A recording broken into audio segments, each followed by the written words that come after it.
A man receives a $130,000 settlement. He was beaten by Miami cops. Let me give you a recap of that. Here it is.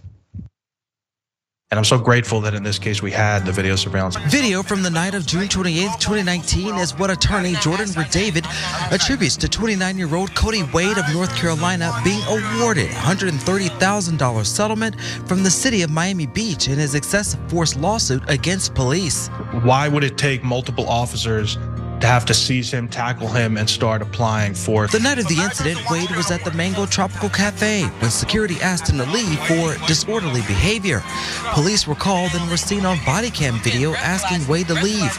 But moments later, Wade is seen on video jogging and runs into the officers. That's when they aggressively take him down, arrest him, punch him several times, then drag his limp body across the street. Closed fist punches, multiple strikes, the type of vulgar language that suggests a brawl as opposed to some orderly process of the law. Wade was left unconscious and was later treated at the hospital before taken to jail and charged with resisting arrest and trespassing, although those charges were later dropped. Let me put up one of the pictures full mass to show you the carnage that was visited upon this man. After being punched several times and arrested, Mr. Wade's body became limp. He couldn't walk. So they decided to drag him. Meanwhile, one of the cops is heard saying, and I quote, "Get up or we're going to drag you across the street." The officers did obviously follow through. He was still handcuffed. His hands were still behind his back. In the lawsuit filed, it says Wade was left lying unconscious on the curb of the street for several minutes, while the Herald explicitly indicates Wade was unconscious in the street for 12 minutes until paramedics arrived.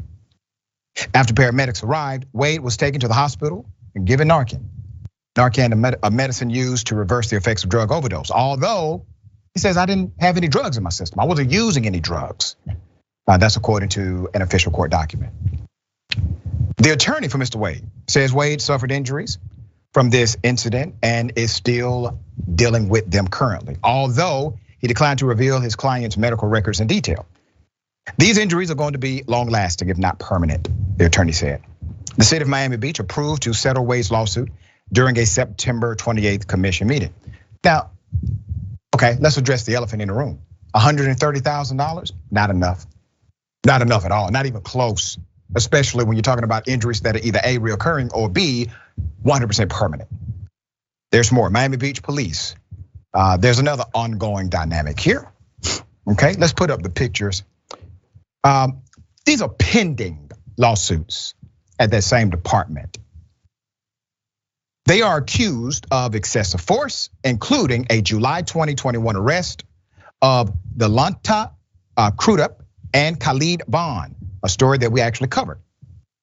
Mr. Crudup was handcuffed. Officers kicked him, slammed his head against the ground while he was handcuffed.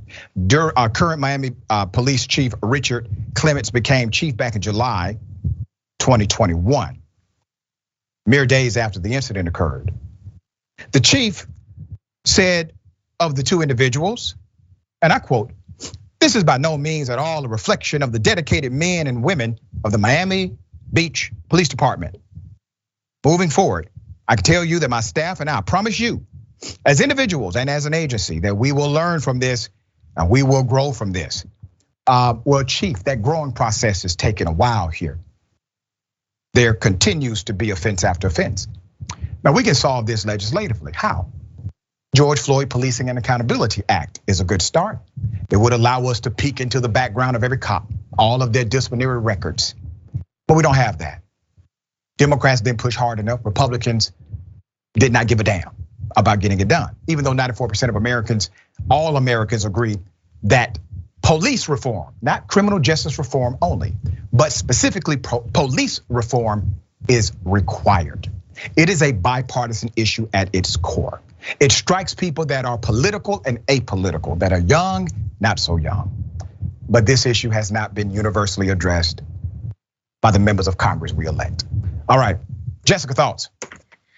Yeah, the way he says this is not a reflection of our police department really strikes me, because it's a reflection of behavior that's exhibited in pretty much every police department across the United States of America. Like, I'm thinking of Quandary Sanders in Lawton, Oklahoma, who was shot, and then it's a standard practice after he's been shot to handcuff him as he's bleeding out. And then he was dragged by his ankles, and it's all on the police body-worn camera footage. Officer Hinkle was the officer who did that. And then that's obviously cruel and unusual punishment for someone who's not even been convicted of a crime, someone who's just being arrested by the police. And then now the police have to pay out $130,000 because they were sued as a result of this. The police departments are defunding themselves because of their violent tactics that are standard practice. And really, we need a lot to change. And I really think the George Floyd Policing Act is a perfect place to start. Absolutely well said.